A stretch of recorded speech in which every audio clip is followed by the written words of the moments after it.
गुजरात सीमेलगत खैर लाकडांची तस्करी उधळली. स्कॉर्पिओ वाहनासह वनउपज जप्त. पेठ हर्सुल वनपरिक्षेत्रातील रायता परिसरात वनविकासच्या रायता वनपरिक्षेत्र व दक्षता पथकाने केलेल्या कारवाईत खैर लाकडांची तस्करी उधळून लावण्यात आली. या कारवाई दरम्यान स्कॉर्पिओ वाहनासह खैर लाकूड जप्त करण्यात आलं असून तस्कर अंधाराचा फायदा घेऊन पसार झाले.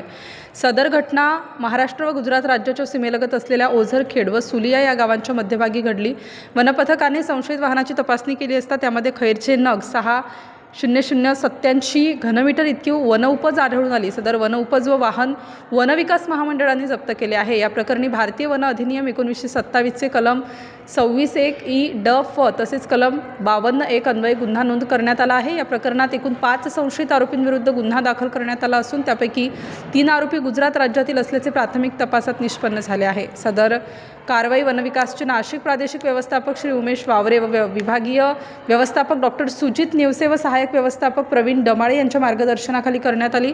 पुढील वन तपास वनपरिक्षेत्र अधिकारी श्री रमेश बलैया हे करीत आहेत. सदर कार्यवाही वनपरिक्षेत्र अधिकारी श्री रमेश बलैया, वनपाल श्री संदीप रणमले, वनरक्षक श्री निलेश पाटील व वाहन चालक श्री देविदास बोंबले यांनी प्रत्यक्षात केली.